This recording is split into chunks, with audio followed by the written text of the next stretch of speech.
Magnetism by Guy de Maupassant. It was at the close of a dinner party of men, at the hour of endless cigars and incessant sips of brandy, amidst the smoke and the torpid warmth of digestion, and the slight confusion of heads generated by such a quantity of eatables and by the absorption of so many different liquors. Those present were talking about magnetism, about Donato's tricks, and about Dr. Charcot's experiences.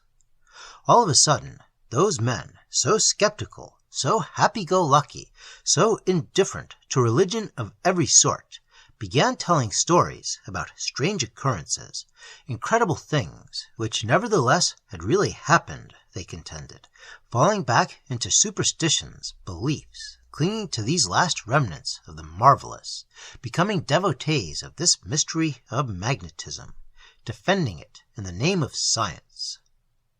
There was only one person who smiled, a vigorous young fellow, a great pursuer of girls in the town, and a hunter also of frisky matrons, in whose mind there was so much incredulity about everything that he would not even enter upon a discussion of such matters. He repeated with a sneer, "Humbug, humbug, humbug! We do not need to discuss Donato, who is merely a very smart juggler.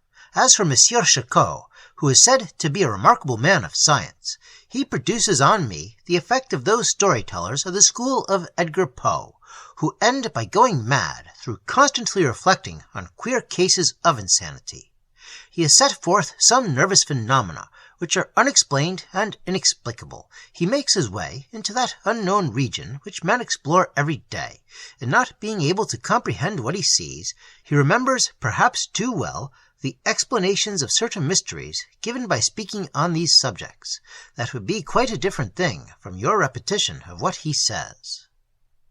The words of the unbeliever were listened to with a kind of pity, as if he had blasphemed in the midst of an assembly of monks. One of these gentlemen exclaimed, "And yet miracles were performed in former days."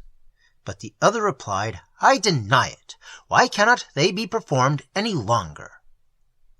Thereupon each man referred to some fact, or some fantastic presentiment, or some instance of souls communicating with each other across space, or some case of secret influences produced by one being or another, and they asserted, they maintained, that these things had actually occurred, while the skeptic went on repeating energetically, "Humbug, humbug, humbug!" At last he rose up, threw away his cigar, and with his hands in his pockets said, "Well, I too am going to relate to you 2 stories, and then I will explain them to you. Here they are. In the little village of Etretat, the men, who are all seafaring folk, go every year to Newfoundland to fish for cod. Now, one night the little son of one of these fishermen woke up with a start, crying that his father was dead. The child was quieted, and again he woke up exclaiming that his father was drowned. A month later, the news came that his father had, in fact, been swept off the deck of his smack by a billow. The widow then remembered how her son had wakened up and spoken of his father's death. Everyone said it was a miracle, and the affair caused a great sensation. The dates were compared, and it was found that the accident and the dream had very nearly coincided, whence they drew the conclusion that they had happened on the same night and at the same hour. And there is the mystery of magnetism." The storyteller stopped suddenly. Thereupon one of those who had heard him, much affected by the narrative, asked, "And can you explain this?" "Perfectly, monsieur. I have discovered the secret. The circumstance surprised me, and even embarrassed me very much. But I, you see, do not believe on principle. Just as others begin by believing, I begin by doubting. And when I don't understand at all, I continue to deny that there can be any telegraphic communication between souls, certain that my own sagacity will be enough to explain it. Well, I have gone on inquiring into the matter, and I have ended, by dint of questioning all the wives of the absent seamen, in convincing myself that not a week passed without one of themselves or their children dreaming and declaring when they woke up that the father was drowned. The horrible and continual fear of this accident makes them always talk about it. Now, if one of these frequent predictions coincides, by a very simple chance, with the death of the person referred to, people at once declare it to be a miracle, for they suddenly lose sight of all the other predictions of misfortune that have remained unconfirmed. I have myself known 50 cases where the persons who made the prediction forgot all about it in a week afterwards. But if in fact the man was dead, then the recollection of the thing is immediately revived, and people will be ready to believe in the intervention of God, according to some, and magnetism, according to others. One of the smokers remarked, "What you say is right enough, but what about your second story?" "Oh, my second story is a very delicate matter to relate. It is to myself it happened, and so I don't place any great value on my own view of the matter. One is never a good judge in a case where he is one of the parties concerned. At any rate, here it is. Among my acquaintances in society, there was a young woman on whom I had never bestowed a thought, whom I had never even looked at attentively, never taken any notice of, as the saying is. I classed her among the women of no importance, though she was not quite bad-looking. In fact, she appeared to me to possess eyes, a nose, a mouth, some sort of hair, just a colorless type of countenance. She was one of those beings on whom one only thinks by accident, without taking any particular interest in the individual, and who never excites desire. Well, one night, as I was writing some letters by my own fireside before going to bed, I was conscious, in the midst of that train of sensual images that sometimes float before one's brain in moments of idle reverie, while I held the pen in my hand, of a kind of light breath passing into my soul, a little shudder of the heart, and immediately, without reason, without any logical connection of thought, I saw distinctly, saw as if I touched her, saw from head to foot, uncovered, this young woman for whom I had never cared save in the most superficial manner when her name happened to recur to my mind.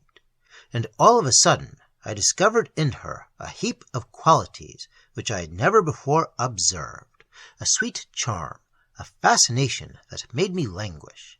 She awakened in me that sort of amorous uneasiness which sends me in pursuit of a woman. But I did not remain thinking of her long. I went to bed and was soon asleep, and I dreamed.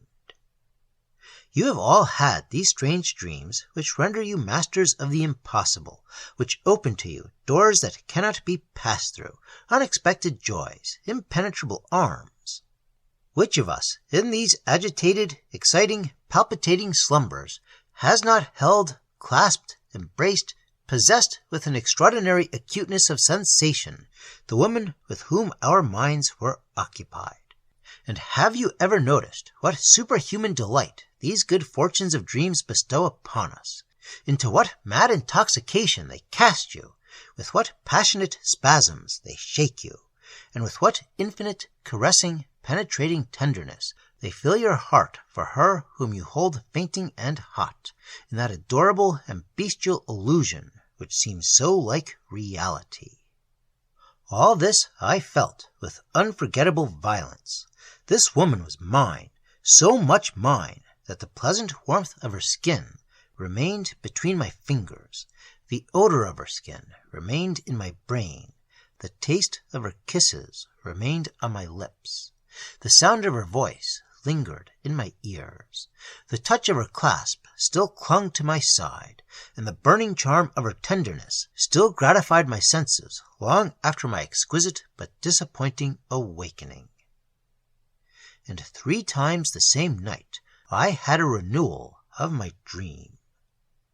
When the day dawned, she beset me, possessed me, haunted my brain and my flesh, to such an extent that I no longer remained 1 second without thinking of her.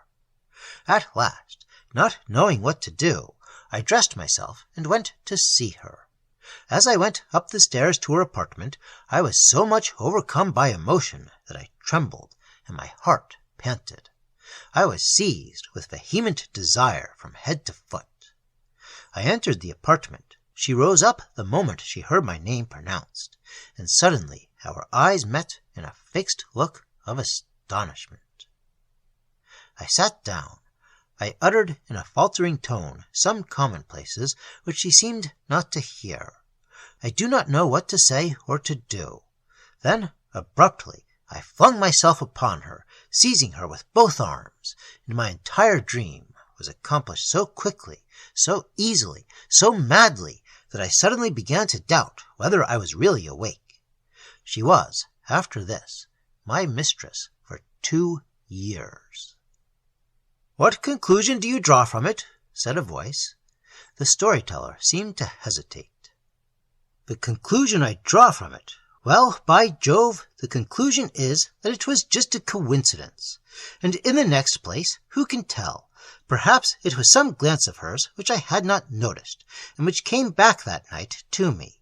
One of those mysterious and unconscious evocations of memory, which often bring us things ignored by our own consciousness, unperceived by our minds."